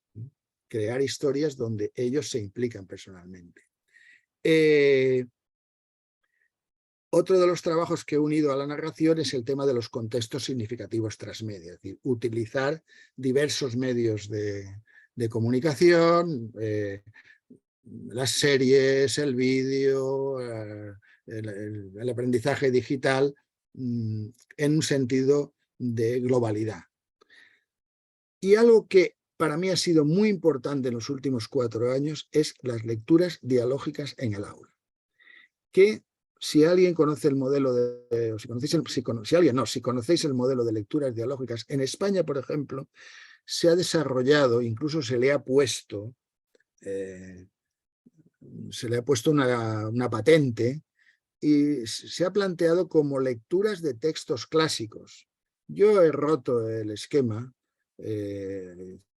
Si veis que en alguna página de internet dice que la lectura dialógica ha de ser de textos literarios clásicos, bueno, así está patentado, pero la lectura dialógica de la realidad es un planteamiento que nos hace Paulo Freire, una propuesta que nos hizo Paulo Freire, y que es una forma de acercarse a la realidad. Esto lo he venido trabajando en los últimos años y ha sido importantísimo con mis alumnos. ¿Qué es lo que he hecho? He ido sacando textos. Todas las semanas teníamos un texto escrito o audiovisual. En el último año, con mis alumnos de este curso, todos los textos fueron audiovisuales. Es decir, siempre era un cortometraje, de película, dibujos animados, estuvimos viendo leyendas populares, y siempre el modelo del análisis era, primero, ¿qué te ha llamado la atención? Y entonces todos los alumnos tenían la obligación de decir algo. Y ahí se les explicaba que uno de los problemas más importantes que tenemos las personas es las vergüenzas, es el miedo a quedar mal, el miedo a hacer el ridículo. Eso tenían que superarlo. Y aunque les pareciera una tontería, todo el mundo tenía que expresar qué le había llamado la atención. Incluso si le había llamado la atención lo mismo que a otro compañero, tenía que repetirlo, sin más. El segundo paso era qué significado podía tener eso que nos había llamado la atención. Y entonces se buscaba el significado. Y cada uno de los alumnos, y ahí tenían que hablar todos, tenía que dar su significado, aunque le pareciera absurdo. Y el tercer paso era, ¿y qué significado puede tener esto en nuestras vidas? Ese modelo de trabajo que se ha ido haciendo, que iba haciendo todas las semanas y que era clave en mi grupo, o sea, en mi aula clase, nos ha llevado a dos cosas. Por una parte, nos ha llevado a que el grupo era como muy analítico y era capaz de analizar muchas situaciones. Y por otra parte, era mucho más creativo a la hora de narrar y daba mejores resultados en el aprendizaje. Ahora, el análisis que yo hacía, ¿por qué? Porque realmente estábamos analizando su vida.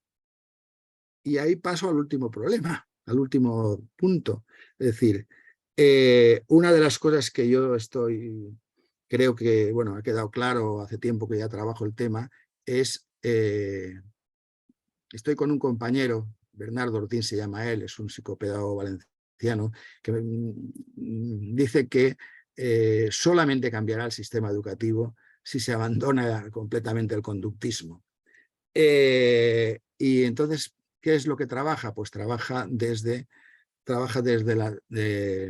desde la neurolingüística, trabaja desde la pedagogía sistémica, trabaja técnicas comunicativas, pero algo muy importante, sin entrar ahora en la discusión si eliminamos el conductismo o no, es que en mi clase no hay problemas, hay situaciones que hay que comprender y hay que dar significado.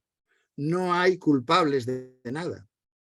Hay situaciones que se han producido y normalmente lo que hacíamos cuando había algún tipo de situación, voy a llamar conflictiva porque habitualmente estamos acostumbrados a llamarle conflictiva, pero yo no le llamaba conflicto ni le llamaba problema, eliminaba siempre esa palabra. Lo que buscábamos era los porqués y buscábamos los porqués en los miedos, en las inseguridades y en las vergüenzas. Y entonces los mismos niños y las mismas niñas analizaban cómo aquellos alumnos que estaban provocando conductas disruptivas, ellos mismos encontraban sus miedos o encontraban sus vergüenzas. Por eso Antonio acabó diciéndole a su madre, este profesor ve la vida de otra manera.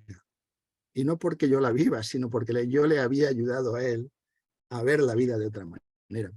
Porque con las tertulias dialógicas habíamos analizado, fijaros que partimos del texto, pero llegamos a qué significado tiene eso en mi vida, porque si no tiene significado en mi vida, no sirve para nada. Y eso ayudó a alumnos como Antonio, ayudó a todos, ¿no? Pero a Antonio le ayudó a darse cuenta de por qué él actuaba así, y le ayudó a darse cuenta bueno, en este caso Antonio tenía un problema serio porque su madre con 5 años la metieron en la cárcel y no le dijeron que estaba en la cárcel, sino que se había ido a su país a trabajar. Él es emigrante, es una familia de emigrantes, pero él mismo llegó a visualizar y llegó a expresar esa situación y llegó a cambiar. Es decir, en el fondo se trata, fijaros que ya cerrando, escuchar a los alumnos, tratarlos con dignidad, crear espacios de alegría para el aprendizaje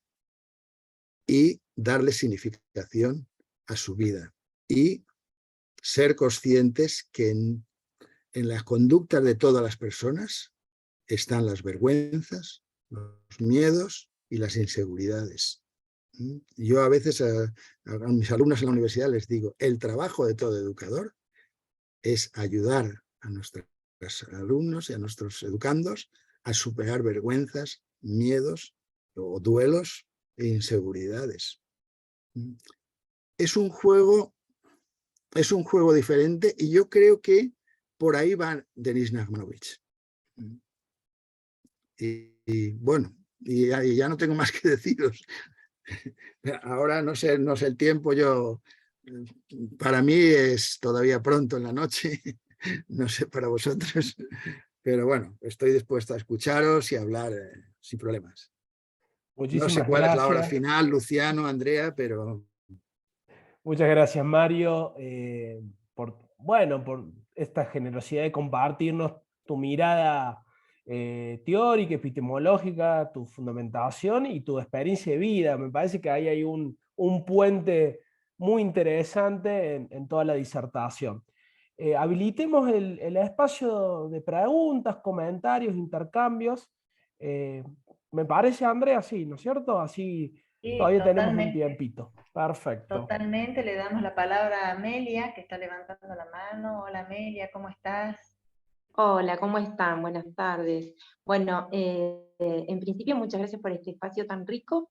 Yo soy de Buenos Aires, de la ciudad de Muñiz, y la verdad es que, bueno, desde el principio esto del cambio de paradigma me atrae, ¿no? Porque creo que estamos atravesando, en este momento histórico, nos toca atravesar el protagonismo de este cambio de paradigma en el que, bueno, en que nos encontramos, ¿no? Y qué importante esto de, como docentes, no perder de vista. Yo trabajo a la mañana en el nivel secundario y a la tarde en el nivel primario. y no perder de vista esto de que tenemos personas enfrente, ¿no es cierto? Y que hoy en día también podemos aprovechar que ellos siguen con esa necesidad de comunicarse con nosotros, de compartir lo que les pasa, a veces de generar por ahí esta situación disruptiva, como para que uno se acerque a hablar con ellos y ahí se abren a contarnos cosas que les pasan que tal vez de otra manera uno por ahí no podría detectar que algo está pasando. Y se abren con tanto cariño a contarnos cosas que les pasan, que me parece súper importante esto de tener en cuenta que, bueno, cada uno tiene por ahí muchísimos alumnos, pero conocer a cada uno de ellos nos va a llevar a atender a la particularidad. Y bueno, obviamente estamos llamados a perfeccionarnos constantemente y aprender cosas nuevas nosotros para poder atender esas necesidades. Pero bueno, eso. Quería aportar eso y bueno, agradecer muchísimo este espacio. Muy bien, gracias. Gracias, un gusto.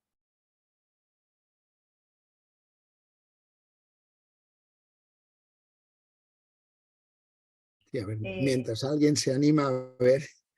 A ver, Paola.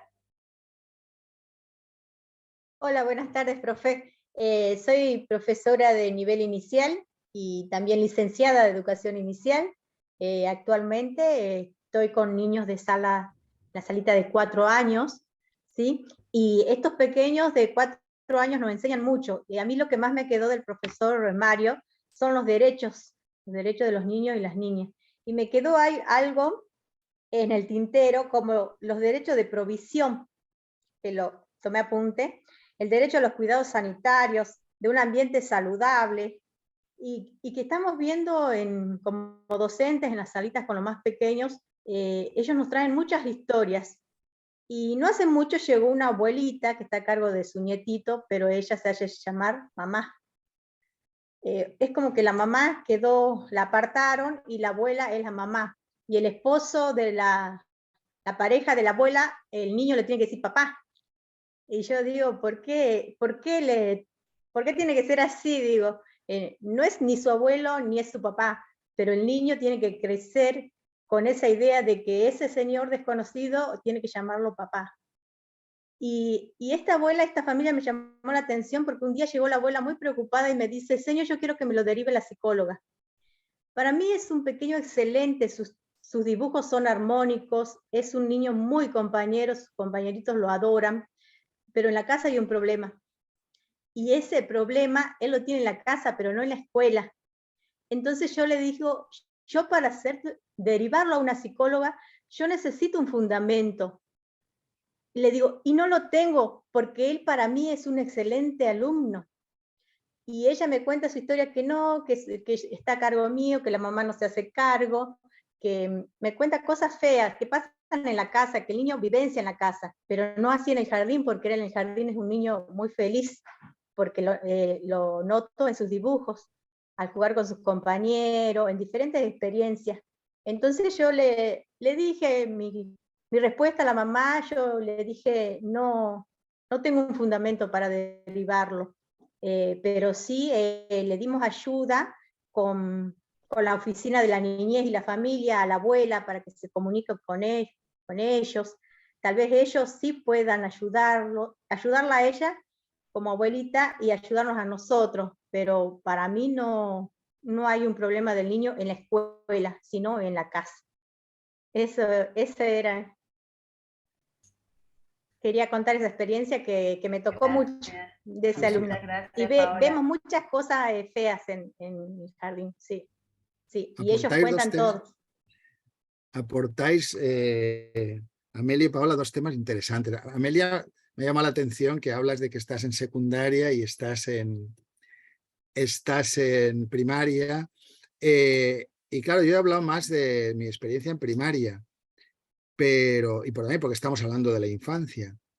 Pero de alguna manera, cuando estabas hablando tú, pensaba en mi trabajo en la universidad, también hay muchos elementos de dignidad, de comunicación, de trabajar, de ayudar, que tienen que ver con lo que estamos hablando. Es decir, que a veces no sabemos, o sea, te encuentras con profesionales que te dicen, bueno, yo trabajo con mayores o lo mío es la asignatura de... Es difícil entender, ¿no?, que una lectura dialógica pueda servir para el aprendizaje. Ahora en Valencia, en la Comunidad Valenciana, se está desarrollando un proyecto de trabajo por ámbitos más que por asignaturas. Entonces hay mucha contestación por parte del profesorado. Pero realmente si lo experimentaran verían que si realmente se crean ámbitos de alegría por el aprendizaje, como dice Nachmanovitch, se aprendería más matemáticas, porque yo lo he experimentado con los pequeños y de alguna manera también con los alumnos. Me has recordado una sesión en la Universidad de Curitiba, donde estuvimos toda una tarde, donde yo no hablé y escuché a los alumnos, eran 30 alumnos, y después de analizar la metodología, primero algunos se enfadaron, pero después decían, es la primera vez que en un foro universitario se nos ha escuchado completamente a los alumnos. Claro, a partir de ahí, al día siguiente continuamos, trabajamos la investigación, el aprendizaje, y se profundizó, pero una tarde la dedicamos exclusivamente a escuchar a todos los alumnos que estaban allí presentes. Y luego el tema que plantea también Paola, pues claro, es un tema complejo, porque claro, el sistema educativo, por lo menos aquí en España, también ha creado esa institucionalización. Hablábamos de Carly, cómo a la infancia la convierte en alumno y al alumno se le acaba convirtiendo en problema a la que trata un gabinete psicopedagógico. Pero claro, hay algunas aportaciones, escuchándote, pensaba en las terapias narrativas y ahora estoy investigando para aplicarlo, un trabajo que han hecho muy bien en Finlandia, y una de las cosas que empieza diciendo es que no hay alumnos problemáticos o no hay personas problemáticas porque somos problemáticos en contextos. Y entonces, o sea, en un contexto creamos disrupción, pero en otro contexto no. Entonces, no son problemáticos las personas, sino es lo problemática la relación en los contextos. Entonces, ellos trabajan sobre el contexto. Y algo que es importantísimo y que desde la pedagogía social se trabaja y se plantea, que es el trabajo interdisciplinar, el trabajo multiprofesional, y que es importantísimo, y que por lo menos en España la escuela no lo ha entendido así. Es decir, el profesor se siente profesor o la profesora y envía al profesional, al psicopedagógico, a que solucione el problema, cuando realmente debería trabajarse en equipo. En los servicios sociales o en educación social en España hay una tradición de trabajar en equipo y realmente hay que trabajar contextualmente y hay que trabajar en equipo, porque claro, derivar a que otro profesional lo solucione es complejo. Y como anécdota, cuando estuve en Curitiba, en la primera charla que di, la primera iniciación del curso, me respondió un psicólogo y un poco me tocó las orejas diciendo que no había tenido en cuenta la psicología. Y luego al día siguiente visité un centro de menores y me encontré al psicólogo haciendo palomitas en el comedor, o sea, en la cocina, y luego se fue a ver la tele y me decía, es que esto es mi trabajo. Yo le decía, no, en España estarías en un despacho, pasarías una prueba y darías un diagnóstico. Pero él me decía, no, yo no puedo trabajar si no convivo con estos jóvenes, y hacer las palomitas, e irme con ellos a jugar al balón, e irme a ver la televisión, e ir a pasear, forma parte de mi trabajo. Entonces, esa visión convivencial, volvemos a Nachmanovitch, y esa visión de trabajo multiprofesional es importantísimo, porque es trabajar la globalidad, trabajar los contextos, y no, digamos, buscar sacar a la persona de su contexto porque es problemática y le damos una píldora psicopedagógica. Bueno, ese es otro tema también complejo y que abre otras líneas y que están un poco relacionadas. Es buscar un cambio de las relaciones personales, y que yo estoy bueno, estoy muy convencido de que es el único camino. Hay una socióloga francesa que es Divina Frau, que hace su análisis del sistema educativo. Yo la escuché en una conferencia en Gerona y acabó diciendo, bueno, y ese es el análisis que desde la sociología se hace. Y si los profesores no queréis cambiar, vais a tener muchos problemas en el futuro. Pero yo como socióloga solo puedo analizarlo, las decisiones son vuestras. Y me pareció como muy interesante, es decir, que a veces el sistema educativo y el profesorado insiste en el paradigma del control y en el paradigma de, incluso en buscar la perfección tecnológica en ese paradigma de control, y no nos damos cuenta de que lo que hay que hacer es un cambio de paradigma que se centre en la persona. A lo mejor también en otras disciplinas. Bueno, me callo, que hay palabras por ahí. Josefina, veo ahí que pidió la palabra. Hola, ¿qué tal? ¿Cómo estás? Hola, sí, bueno, soy de Tucumán, trabajo en una escuela de la modalidad especial, y comparto un poco lo que acabas de mencionar, esto de trabajar en equipo, en la interdisciplinariedad. Nosotros desde la educación especial, los mejores resultados se los ve trabajando en equipo con los distintos profesionales con los que cuenta la institución. Y también estoy, aparte de ser directora de una escuela especial, trabajo en un equipo que trabaja con integración escolar.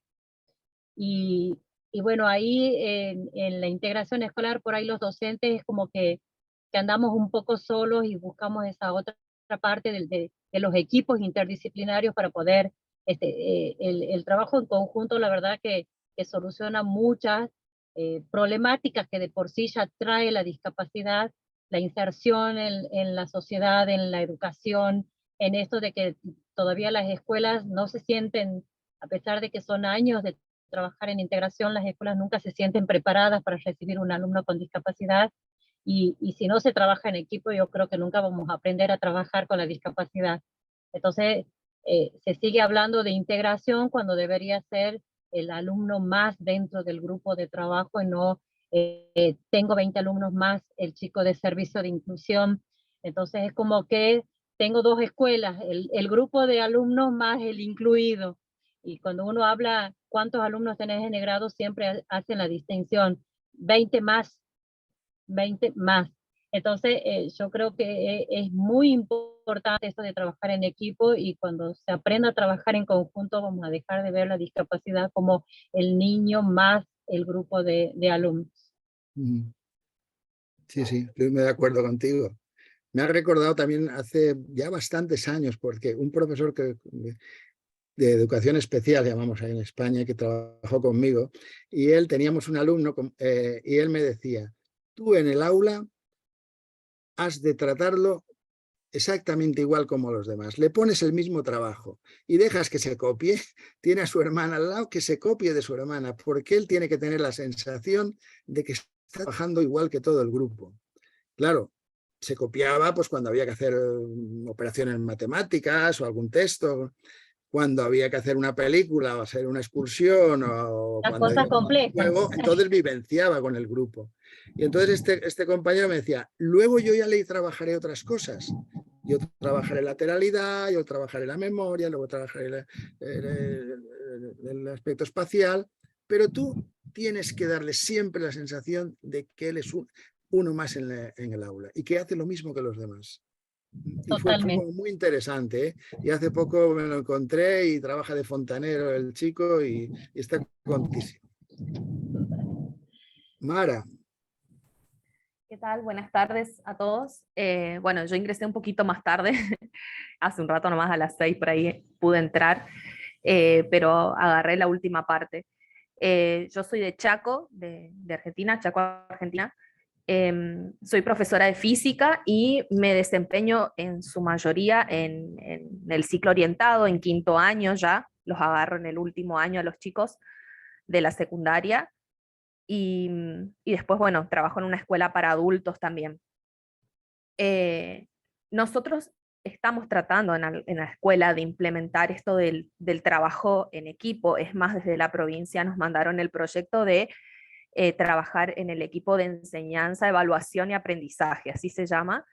Se seleccionaron los equipos y bueno, hay escuelas que ya lo aplican y nos vemos, a pesar de muchos docentes que no logran entender el formato de trabajo porque es nuevo para muchos, entonces les cuesta encontrar el valor de este tipo de trabajo. A mí, gracias al estudio que estoy haciendo de la licenciatura en gestión educativa acá dentro de la Universidad Católica de Salta, es que logré entender los motivos y cuáles son los beneficios de trabajar de ese modo, y bueno, estoy tratando de llevar a mis equipos a que lo logren también, de armar los proyectos interdisciplinarios, de la participación, del apoyo entre docentes, de ayudarnos con las distintas dificultades que se presentan en las aulas. Y con respecto a lo que yo quería aportar era con respecto a una de las experiencias que había contado usted, Mario, en el tema de la forma de enseñar narrativa que deja en el alumno un aprendizaje real, digamos. Me ha pasado, he hecho una capacitación en tecnología nuclear y lo adapté, digamos, y lo apliqué en una de las aulas con las que tengo.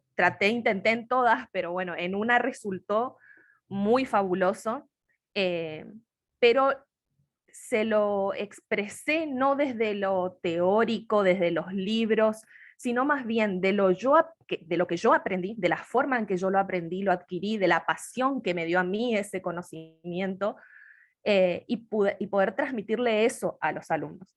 A tal punto que se coparon tanto, se entusiasmaron tanto, que a la hora de hacer una exposición en la Feria de Ciencia, emocionaron hasta los directivos, digamos, porque ellos no podían creer los conocimientos que los chicos adquirieron y la pasión con la que defendían sus ideas, porque le planteaban muchas veces, pero ¿qué pasa con la energía nuclear? ¿Es peligrosa? ¿No es peligrosa? Y los chicos tenían los conocimientos para poder defender eso, y lo hicieron ellos solos, o sea, yo les di el arranque, digamos. Lo demás, ellos fueron profundizando, buscando más información, porque se logró ese entusiasmo desde la forma en la que uno le enseñó, digamos. Pudo transmitirle, digamos, la emoción que uno mismo siente, porque esa es la idea, digamos, enseñar con una suficiente pasión para que el alumno se entusiasme, ¿no? Así que bueno, quería compartir con ustedes esa experiencia de logro, digamos, en los chicos. Esa vez ganaron la Feria de Ciencias, ni yo no podía creer. Así que, bueno, quería compartirles eso. Muchas gracias.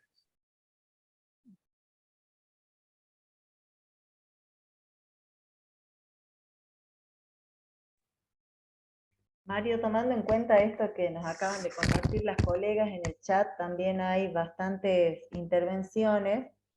Uno de nuestros colegas, dice Ángel López, decía que el problema de la escuela es querer ponerle a todos los niños el mismo saco con el mismo talle, y no a todos les queda.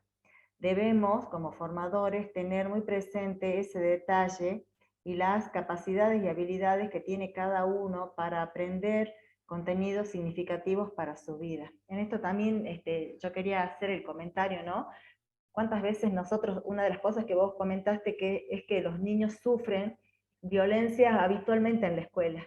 Y muchas veces el propio sistema, el que avasalla esos derechos a la creatividad, a la individualidad, a través de un sistema de calificación, a través de unas pautas curriculares que muchas veces los docentes corremos por poder lograr en el plazo del año académico, por ejemplo, y nunca está esta pregunta: ¿qué querés aprender? ¿Cómo les gustaría aprender? Y en esto que recién comenta nuestra colega, del poder motivarlos para que de manera creativa, solidaria, en conjunto, en esta colectividad de la que hablabas en relación al aprendizaje, esos aprendizajes significativos se puedan promover, ¿no?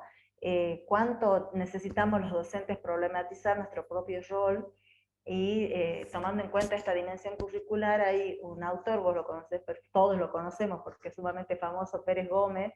Él habla de las intervenciones curriculares inadecuadas y cuánto estas intervenciones avasallan en esta masividad que tenemos en las instituciones educativas, utilizamos un solo método, una sola forma, un solo modelo de evaluación, a veces tal vez jerárquicamente y acríticamente colocamos una calificación sin explicar a los estudiantes por qué merecieron, entre comillas, ese número que se les asigna, ¿no? Entonces, ¿cuánto hay para seguir reflexionando en torno a esta necesidad de replantearnos el hacer docencia, ¿no?, en las instituciones educativas?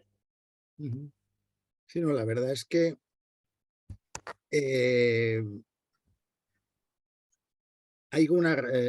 se ha reflexionado muchísimo y este discurso no es la primera vez que lo oís tampoco.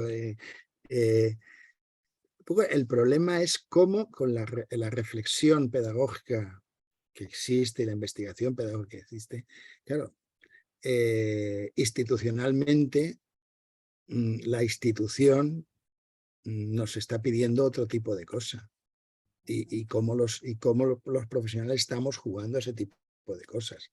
El tema del currículum, claro, hay una reflexión en la educación primaria que la hace también un profesor como Julio Torres de la Universidad de Santiago de Compostela, no de La Coruña, él es de La Coruña, Julio.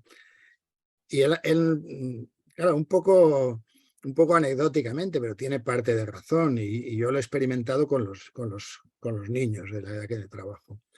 Él dice que el currículum en la educación primaria no es importante, porque todo lo que se enseña en la educación primaria, un adulto lo puede adquirir en 3 o 4 meses y pasar el examen de educación primaria.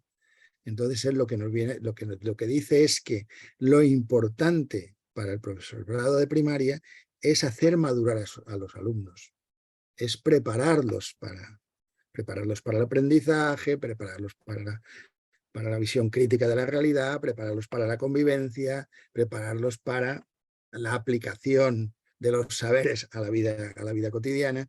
Pero realmente ahí sí que tiene razón. Y yo lo que he experimentado es que en los últimos años he trabajado siempre sobre contenidos básicos y contenidos fundamentales, porque muchos de los contenidos son totalmente repetitivos y algunos tampoco son ya significativos, por lo menos en el currículum de la educación en España. Hay cosas que, y de alguna manera, como tú dices, violentamos a los alumnos porque estamos enseñándole cosas que no les van a servir para nada. Acá en Argentina, vos sabés que hay una autora que se llama Mariana Maggio. Ella habla del currículum minimalista, lo mínimo, lo esencial, lo que a raíz de la pandemia también hay normativas que circulan en nuestro sistema educativo, normativas emanadas del Ministerio de Educación de la Nación, para tratar de organizar este proceso, ¿no? Ahora estamos en periodo de pospandemia, pero hubo y existen todavía estas normativas que hablan de la priorización de contenidos. De esta cantidad enorme que aparecen, de contenidos que aparecen en los diseños curriculares en la Argentina, bueno, estas normativas hablan de poder detectar aquellos contenidos que son sumamente prioritarios para poder dar continuidad a la formación de los estudiantes y que ese vínculo pedagógico con el docente y con ese contenido relevante no se pierda. Sin embargo, apenas se pudo, se volvió a esas modalidades, ¿no? Estas raíces que tiene la Escuela de la Modernidad, qué profundas son y qué difícil es modificar esas prácticas que están como enraizadas en nosotros mismos como sujetos de Estado y sujetos formadores de subjetividades en los estudiantes, ya sea de cualquier nivel del sistema educativo. Muy bien, Sofía. Bueno, no sé hasta qué hora. Ya la última le vamos a dar la palabra, Sofía, y vamos a ir cerrando. Te agradecemos mucho, Mario, por cada una de tus intervenciones que son sumamente interesantes. ¿Sí, Sofía?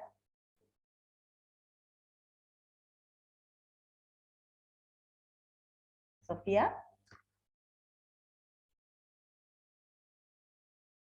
¿Me escuchan ahí?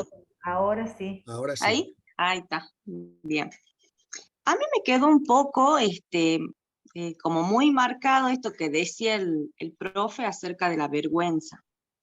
Bueno, yo les comento que para lidiar un poquito con eso de la vergüenza natural que tienen los chicos para expresarse, en mi escuela, yo estoy trabajando en la escuela Casubi de General Güemes, provincia de Salta, estamos implementando a nivel institucional 20 minutos diarios de lectura, ¿sí? En donde nosotros aplicamos las tertulias dialógicas. En ronda, para cambiar la disposición esa que está sentado uno atrás de otro, como para no estar viéndole la nuca al compañero, y más bien frente a frente, que también es un tip importante para lidiar con la vergüenza, porque creo que ahí es donde se genera esa situación de que me están mirando, tengo que hablar, me da vergüenza decir algo porque capaz que lo digo mal. Entonces, bueno, yo este año que me desempeño en 5º grado, lo estamos trabajando diariamente con los chicos, y nos llevó casi como 3 meses que los chicos realmente empiecen a soltarse y a hablar con tranquilidad y a afrontar esa vergüenza. También me ha pasado que se incorporaron chicos nuevos y eso como que hizo un retroceso, que los chicos que por fin estábamos leyendo algunas lecturitas interesantes para su edad, porque también ellos elegían qué íbamos a leer, por fin que se estaban expresando algo, entraba alguien nuevo al grado y bueno, ahí es como que los chicos se empezaban a inhibir de nuevo. Me tocó un grupo que es bien vergonzoso, capaz que por eso me llevó tanto tiempo que estas tertulias se apliquen como deberían ser. Así que bueno, me pasó eso, trabajar, y yo también me sentía tocada porque a mí me pasaba eso en la escuela, yo era vergonzosa y a veces preguntaban cosas que yo sí sabía, y no las respondía porque no quería que me miren, o sea, me daba mucha vergüenza. Sé que es difícil y por eso también sé que hay que trabajarlo siempre. Y por eso estoy de acuerdo en que en mi escuela se haya aplicado y se haya dejado por escrito. O sea, es parte de un acuerdo institucional que quedó establecido en una jornada, todos los días, 20 minutos diarios, que es exclusivamente para eso, para leer y para dialogar con los chicos que han entendido y cómo lo aplicamos después en nuestra vida, que sea un momento para conversar, para que ellos se puedan mirar. Y no siempre llevo yo el material, sino que muchas veces, porque nos dijeron que tengamos esa apertura, que los chicos lleven sus propios materiales, para que también veamos qué es lo que les gusta a ellos, qué es lo que les parece interesante, y en base a eso empezar a hablar y a perder la vergüenza. Muchas Eso era todo, profe. Encantador, encantador. Cuántas reflexiones circulan, ese es el sentido de este espacio, Mario, de diálogos docentes, ¿no? Poder habilitar un tiempo, un espacio para que circule la palabra, circule la afectividad, circule el pensamiento, las reflexiones, y nosotros mismos podamos ir problematizando nuestros propios haceres. Nos llevamos mucho material para seguir ahí dando vuelta en nuestras cabezas. Desde Argentina estamos profundamente agradecidos con vos, gracias por tu generosidad, gracias por tu tiempo.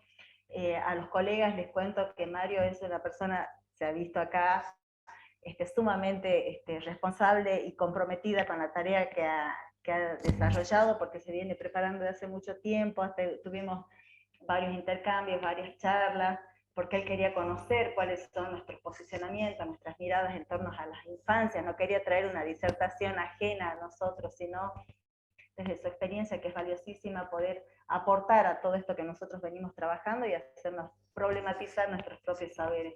Mario, estamos sumamente felices de haberte conocido. Muchas gracias por tu generosidad y toda esta experiencia de trabajo y todas estas teorías y modos de pensar que has traído para enriquecer nuestras vidas. De corazón, esta pedagogía del cuidado de la que hablas, esta pedagogía de la ética, también se ha puesto de manifiesto en este espacio de enseñanza y de aprendizaje mutua, ¿no? Que va y viene. Así que 1.000.000 de gracias desde acá, desde Argentina, muy agradecidos con vos.